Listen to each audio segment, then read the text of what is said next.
नमस्कार, स्वागत है आप सभी का म्यूचुअल फंड हेल्पलाइन में। आपके साथ मैं हूं स्वाति। म्यूचुअल फंड निवेश का एक बेहतरीन जरिया है, लेकिन निवेश के इस विकल्प के अलग अलग पहलू हैं और उन पहलुओं से जुड़े आपके जहन में अलग अलग सवाल। और जवाब कहाँ मिलेगा?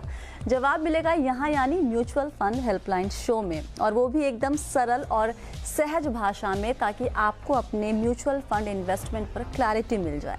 तो चलिए शुरू करते हैं आज का शो और देख लेते हैं कि आज के शो में खास क्या है। पोर्टफोलियो में एक ही एएमसी के कितने फंड रखना आपको चाहिए? 10 साल में 50 लाख जोड़ने के लिए कितना निवेश करना होगा? 60 साल की उम्र, क्या इक्विटी में निवेश करना चाहिए? पोर्टफोलियो में 30% तक का नुकसान, किसी भी बदलाव के पहले पोर्टफोलियो में क्या चेक करें? और इक्विटी से शॉर्ट टर्म गेन पर क्या है टैक्स कैलकुलेशन, ये सब आपको आज हम बताएंगे।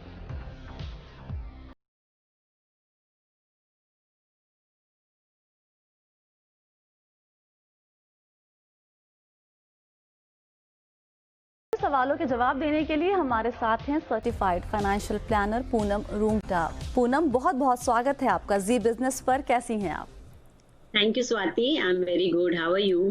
बस एकदम ही बढ़िया। चलिए यहाँ पर सवाल जवाब का सिलसिला हम शुरू करते हैं। हमारे साथ कीर्ति दीक्षित मुंबई से फोन लाइन पे जुड़ रही हैं। कीर्ति जी नमस्ते, बताइए क्या जानना चाहती हैं आप? जी नमस्ते स्वाति जी एंड नमस्ते पूनम जी। ये सवाल मैं मेरी मम्मी के लिए पूछ रही हूँ, जिनकी उम्र 60 वर्ष है। आपका प्रोग्राम देखते देखते उन्होंने भी इच्छा प्रकट की कि वो भी म्यूचुअल फंड में इन्वेस्ट करना चाहती है। ऑल दिस वाइल उन्होंने हमेशा से जो ट्रेडिशनल रूट होता है एफडी आरडी का, वही किया है। बट बिकॉज आपका प्रोग्राम देखते देखते उनमें भी ये इच्छा जागी कि फॉर लॉन्ग टर्म अपने ग्रैंड किड्स वगैरह के लिए वो भी अभी म्यूचुअल फंड में इन्वेस्ट करना चाहती हैं। तो जो भी मंथली बजट में से she can save around 1000-2000 rupees. तो आप कुछ फंड्स अगर मुझे सजेस्ट कर सकते हैं कि जो कंसिडरिंग मम्मी की एज and considering कि she is a first time investor, it would be better अगर आप मुझे कुछ फंड सजेस्ट कर सके तो। आपको सलाह देने के पहले आपसे एक सवाल करना चाहूंगी कीर्ति जी, आप खुद म्यूचुअल फंड में निवेश करती हैं? यस मैम, मैं करती हूँ। और आपके पोर्टफोलियो में किस तरह के फंड्स हैं? आपने किसकी सलाह ली थी निवेश करते वक्त? मैंने एक्चुअली मेरे बड़े भाई हैं, उन्होंने मुझे कुछ फंड सजेस्ट किए थे। उसके बाद मैंने थोड़ा बहुत जैसे आपका शो के जरिए मैंने जो भी कुछ सीखा वो लगा के मैंने कुछ फंड्स में इन्वेस्ट कर रखे हैं। अमेजिंग। अपनी माता जी को तो पहले हमारी तरफ से धन्यवाद कहिएगा कि वो हमारा शो देखती हैं और इस उम्र में उन्होंने सोचा कि म्यूचुअल फंड में निवेश करना बेहतर होगा बाकी किसी और विकल्पों के बदले। पूनम जी बताइए, पहली बार निवेश कर रही हैं, उम्र आपको पता है, क्या आप इन्हें सलाह देंगी इक्विटी म्यूचुअल फंड की तरफ जाने की? सबसे पहले तो इनका जो थॉट है कि इस उम्र में उन्होंने म्यूचुअल फंड का रुख किया, तो आई मस्ट कंग्रेचुलेट स्वाति। जिस तरीके से आप लोग अवेयरनेस प्रोग्राम्स करते हैं, उसी का नतीजा है, क्योंकि इससे बहुत लोगों को फायदा होता है। मुझे लगता है 60 साल की उम्र में इक्विटी में निवेश करना बिल्कुल कर सकते हैं, बट हमें एसेट एलोकेशन का ध्यान रखना होगा, क्योंकि ज्यादा रिस्क ना उठाएं और कैपिटल उनका सेफ रहे, ये एक एम होता है। यूजुअली जब हम 60 इयर्स में जब रिटायरमेंट प्लानिंग की बात आती है, तो यहाँ मुझे लगता है कि आई एम श्योर इनके और इन्वेस्टमेंट्स होंगे। If Kirti can tell us better कि उन्होंने और भी कहीं निवेश किया हुआ है क्या। अगर इनका स्टैंड अलोन इन्वेस्टमेंट है सिर्फ म्यूचुअल फंड में, तो मतलब और निवेश नहीं है और खाली इक्विटी करते हैं तब सोचने वाली बात है। मगर दूसरी बात ये है स्वाति की खाली ये 1000 रुपए की बात कर रही है महीने की जी। तो ऐसे में उन्हें अगर एक एक्सपीरियंस लेना है म्यूचुअल फंड का, एक इक्विटी से उन्हें कुछ अपना एक्सपोजर लेना है तो बिल्कुल एक्सिस ब्लू चिप फंड जो एक लार्ज कैप फंड है जिसमें जो 7 से 10 साल का होराइजन बताएं तो ये सेफ फंड्स होते हैं, ज्यादा इसमें उतार चढ़ाव नहीं होता, रिटर्न्स भी इन्हें बेटर देन एफडीज मिल पाएंगे या और भी ज्यादा कंजर्वेटिव है क्योंकि रिस्क एपेटाइट समझना बहुत जरूरी है। अगर ये रिस्क बिल्कुल नहीं उठाना चाहते हैं तो बैलेंस फंड कैटेगरी हम चुन सकते हैं इनके लिए। आदित्य बिरला का हाइब्रिड फंड ले सकते हैं, आईसीआईसीआई का हाइब्रिड फंड ले सकते हैं। मगर जो भी डिसीजन लेंगे वो इनके रिस्क प्रोफाइल को समझते हुए हम लेंगे। पर चूंकि 1000 ही रुपए की बात है तो मुझे लगता है कि इन्हें प्योर इक्विटी का एक्सपीरियंस लेना चाहिए ताकि आगे चल के इनको अगर अच्छा लगे तो ये अपना निवेश बढ़ा भी सकते हैं। और मेरे एक्सपीरियंस में स्वाति मैंने देखा है कि 70 इयर्स के लोग भी इक्विटी के साथ बहुत कंफर्टेबल होते हैं, तो ये एक पर्सनल चॉइस की बात है। इन्हें बिल्कुल शुरू करना चाहिए और जैसे ये कर रहे हैं वैसे इन्हें और भी लोगों को गाइड करना चाहिए।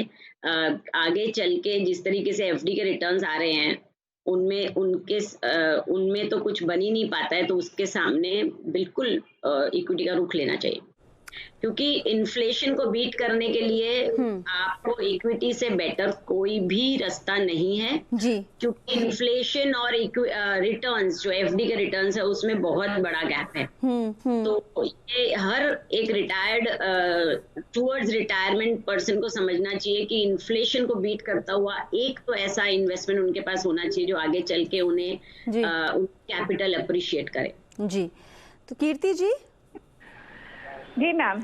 तो आपकी माता जी के लिए यहाँ जो रिकमेंडेशन है पूनम की वो है axis blue chip fund.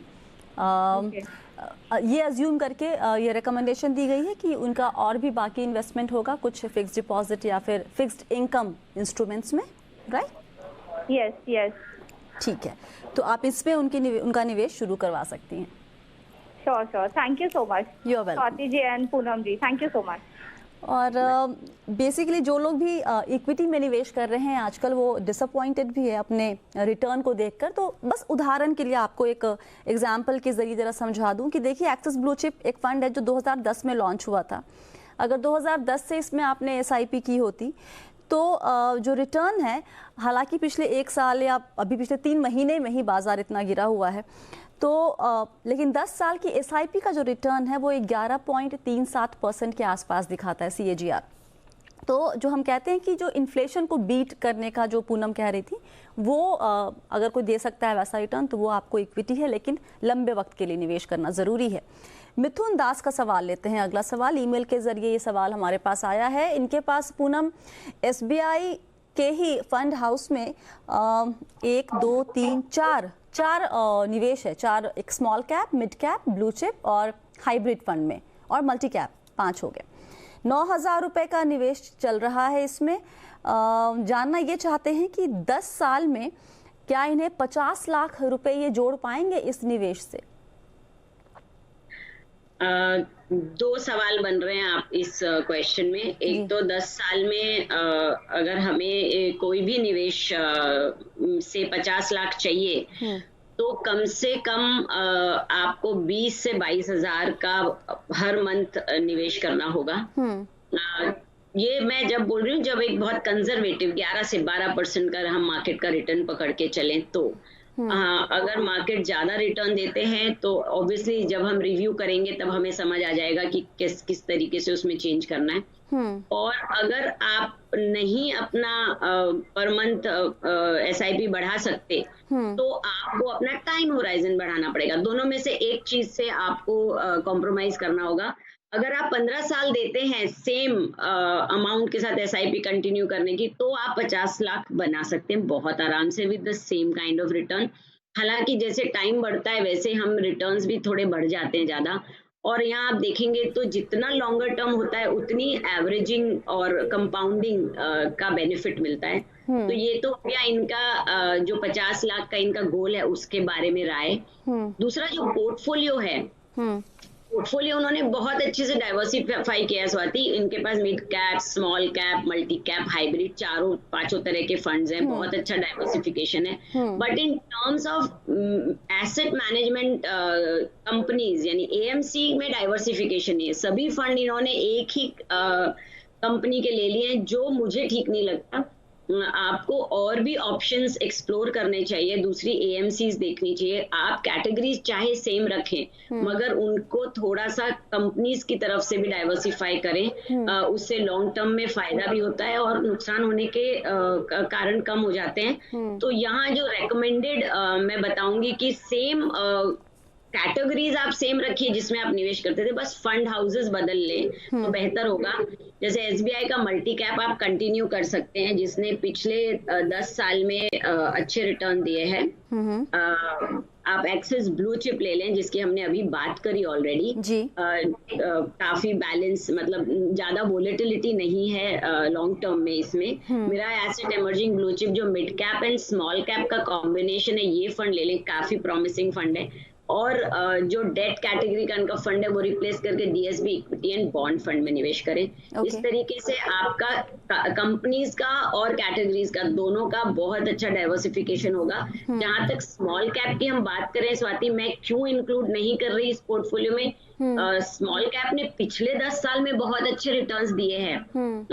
In fact SBI blue chip की ही अगर बात करें तो पिछले 10 साल में इसका रिटर्न्स करीब 16% है। पर आगे के 10 साल में ये रिटर्न दे पाएगा कि नहीं, उसके पर बड़ा क्वेश्चन मार्क है। क्योंकि इस तरीके से स्मॉल कैप और मिड कैप कंपनीज में ट्रांसफॉर्मेशंस हो रहे हैं हमारी कंट्री में, कोविड के बाद भी और कोविड के पहले भी स्मॉल कैप्स और मिड कैप्स में काफी मार थी मार्केट्स में, आप देखें पिछले। तो आगे के 10 साल में वो कैसे रिटर्न्स देंगे उस पे जरा क्वेश्चन मार्क है। इसलिए हम एक मल्टी कैप फंड जिसमें ऑलरेडी स्मॉल कैप का एक पोर्शन होता है वो इंक्लूड करने की राय देते हैं। और इस तरीके से आप इस फंड में बने रहें अगले 10 साल तक और रिव्यू करते रहें टाइम टू टाइम, तो आप अपना वेल्थ एक्यूमुलेट कर सकते हैं। ऑलराइट, तो मिथुन जी, अगर ये 9,000 के निवेश से अनफॉर्चुनेटली जो आप टारगेट देख रहे हैं वो शायद पूरा ना हो पाए, क्योंकि अगर हमें 11-12% का रिटर्न मान के चले कि हमें मिल सकता है लंबे वक्त में, तो या तो आपको अपने निवेश की समय सीमा वो बढ़ानी होगी या फिर रकम बढ़ानी होगी।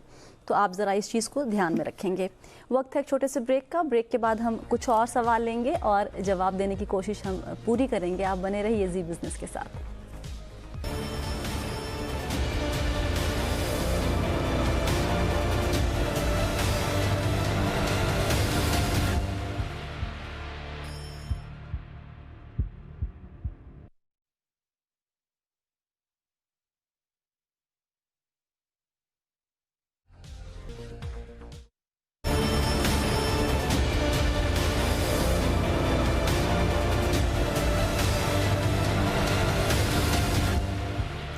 म्यूचुअल फंड हेल्पलाइन में आप सभी का एक बार फिर से स्वागत है। आज हम आपके सवालों के जवाब हर दिन ही देते हैं और आज जवाब देने के लिए हमारे साथ हैं certified financial planner Poonam Rungta.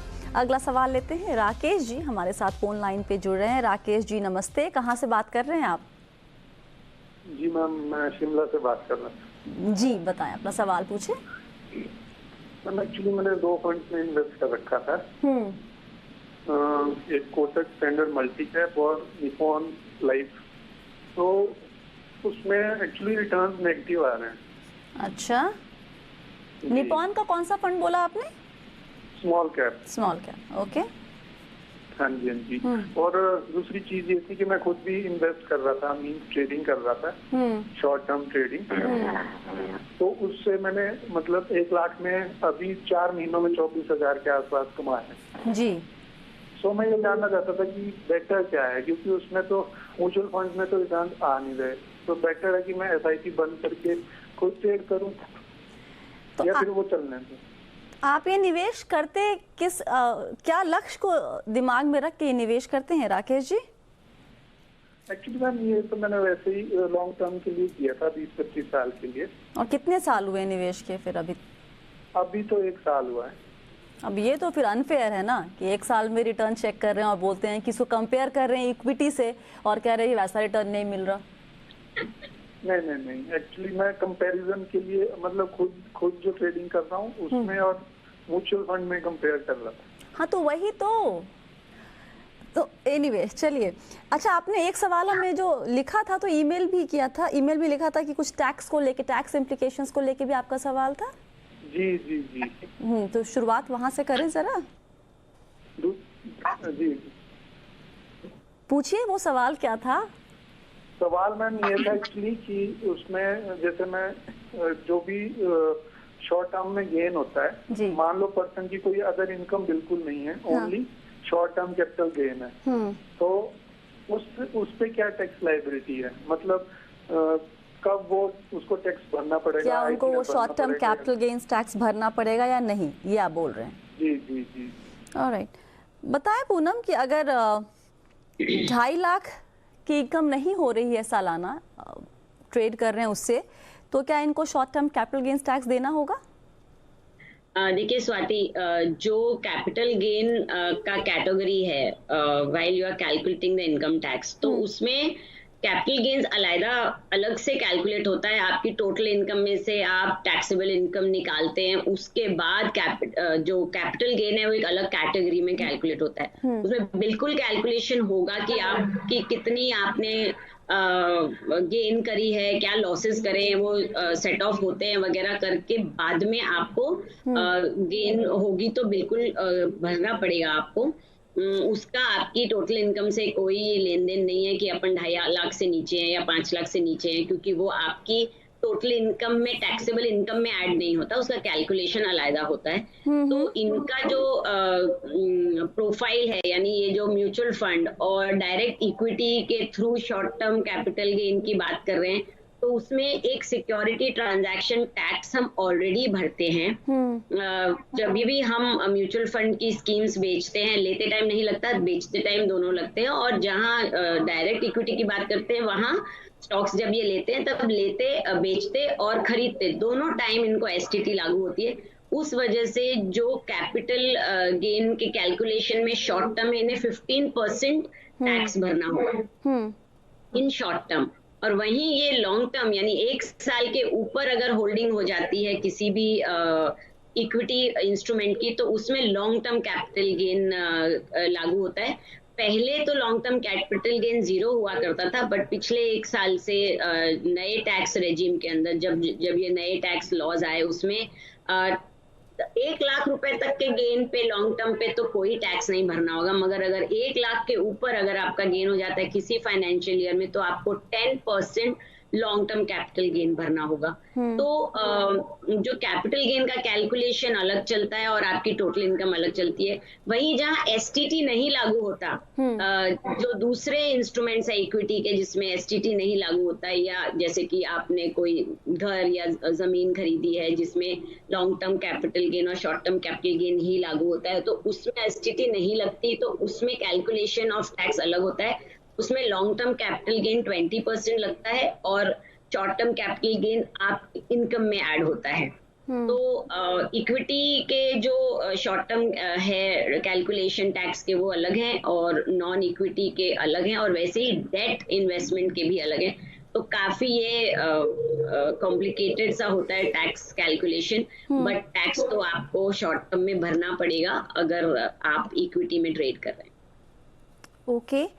और इनका जो दूसरा सवाल था कि कोटक स्टैंडर्ड मल्टी कैप और निपॉन स्मॉल कैप में ये निवेश कर रहे हैं और रिटर्न से खुश नहीं है।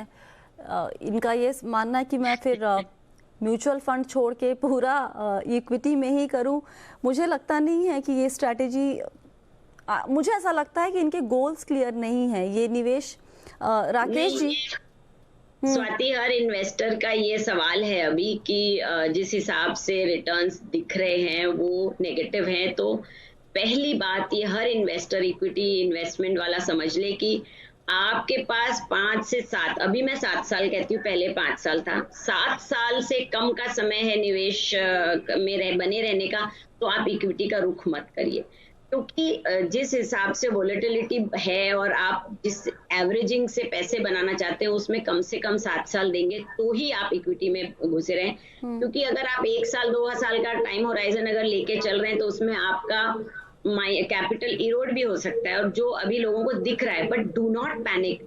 जितना मार्केट आपके टाइम होराइजन में डाउन जाता है, उतने आपको कम वैल्यू में यूनिट्स मिलती हैं, और जो लॉन्ग टर्म में आपको इसका बेनिफिट देके जाएंगी। तो it's a game of patience, और साथ में रिस्क इसमें पूरी इन्वॉल्व है।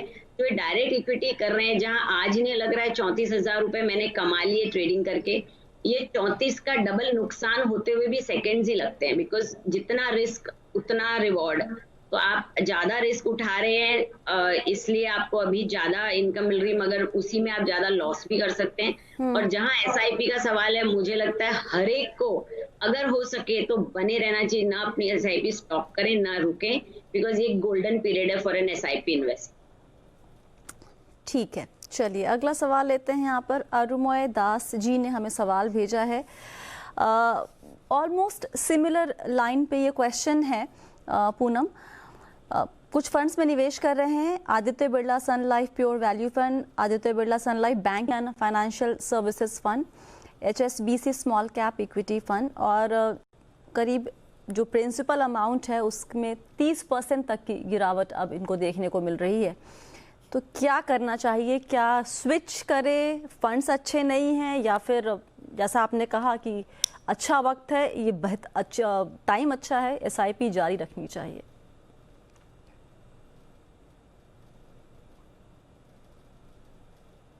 बहुत अग्रेसिव पोर्टफोलियो बनाया हुआ है स्वाति। ये स्मॉल कैप है, जो पता ही है कितने पिटे हुए हैं, और value funds, again value funds में जो फंड मैनेजर वो ऐसे फंड्स पिक करते हैं, ऐसे स्टॉक्स पिक करते हैं जो अभी अंडर परफॉर्म्ड हैं, बट आगे उनकी बहुत पोटेंशियल है आगे बढ़ने की, तो वो भी अभी डाउन दिखेंगे। और बैंकिंग एंड फाइनेंशियल सर्विसेज मुझे लगता है कि सबसे अग्रेसिव सेक्टर है इन्वेस्ट करने के लिए। तो तीनों फंड्स इनके एकदम एग्रेसिव कैटेगरी के इन्होंने ले लिए हैं, और इसलिए इन्हें जो अपना रिटर्न माइनस दिख रहा है। पर आगे चल के मुझे लगता है कि मैं नहीं कहूंगी कि इसमें आप बने रहें और पेशेंस रखें। मुझे लगता है स्मॉल कैप, वो भी HSBC का small cap fund, which is not very well performed fund, उसमें से तो बिल्कुल निकल जाना चाहिए। और जो वैल्यू फंड है, अगर आपका होराइजन अगले 10 साल का है तो आप उसमें बने रह सकते हैं। Same goes with banking and financial sector also. ये प्रॉमिसिंग सेक्टर है, बट आपको 5 से 7 साल इसमें समय देना होगा। पर स्मॉल कैप, स्पेशली HSBC के स्मॉल कैप से आप जरूर निकल के एक मल्टी कैप फंड में इन्वेस्ट करें। यहाँ भी जो हम बात कर रहे थे पहले एसेट एलोकेशन की स्वाति, वो बिल्कुल लागू होती है कि इनका पोर्टफोलियो प्रॉपरली डिवर्सिफाइड नहीं है। इसमें ज्यादा से ज्यादा रिस्की और एग्रेसिव फंड्स है, जो 15 साल 10 साल के 10 से 15 साल के होराइजन में हम एडवाइस करते हैं। तो शॉर्ट टर्म में अगर आपने एग्रेसिव पोर्टफोलियो बनाया है, तो आई एम श्योर बनाते टाइम कुछ गोल्स रहे होंगे, कुछ आपकी मनस्थिति रही होगी जिस हिसाब से आपने एग्रेसिव पोर्टफोलियो बनाया। अगर वही आपका आज भी टाइम होराइजन है तो आप बने रह सकते हैं, बट जैसे हम रिव्यू की बात करते तो उसमें मुझे HSBC से निकल जाना ठीक लग रहा है। और टाइम टू टाइम फिर अपना पोर्टफोलियो जरूर रिव्यू करते रहें। ऑलराइट, तो अरुमोय जी, अगर आप ये शो देख रहे हैं तो एक तो आपको पोर्टफोलियो में थोड़ा सा आप एनी विच वे आप डायरेक्टली इक्विटीज़ में भी निवेश कर रहे हैं, आप अग्रेसिव हैं। उसके बाद और आप अगर म्यूचुअल फंड में भी आ रहे हैं तो वहाँ पर भी आप सेक्टोरल फंड या स्मॉल कैप उस पर ज़्यादा हैवी हो रहे हैं। तो थोड़ा सा एक बार अपनी स्ट्रैटेजी चेक कर लीजिए, और अगर चेंज करना ही है तो पूनम की राय है कि HSBC स्मॉल कैप फंड जो है उसको आप अभी एक बार रिव्यू कर सकते हैं। और बहुत बहुत शुक्रिया पूनम आज सभी सवालों के जवाब देने के लिए। और अगर आपके पास भी कोई सवाल है और आप चाहते हैं कि उसका जवाब हम दें, तो आपको हमें सवाल भेजना होगा। कहाँ भेजेंगे आप सवाल हमें? देखिए आपकी स्क्रीन पे सारी डिटेल्स, आप हमें ट्वीट कर सकते हैं, फेसबुक के ज़रिए भेज सकते हैं, व्हाट्सएप पे भेज सकते हैं, या फिर हमारी जो ईमेल आईडी है वो भी आपको हम दे रहे हैं, वहाँ भी भेजिए। सवाल कैसे भी हो सकते हैं, बेसिक सवाल से लेके पोर्टफोलियो रिव्यू तक वाले सवाल, और किसी भी भाषा पे, हिंदी या इंग्लिश, कोई फ़र्क नहीं पड़ता। फिलहाल के लिए इस शो में इतना ही। आप सभी बने रहिए जी बिज़नेस के साथ। नमस्कार।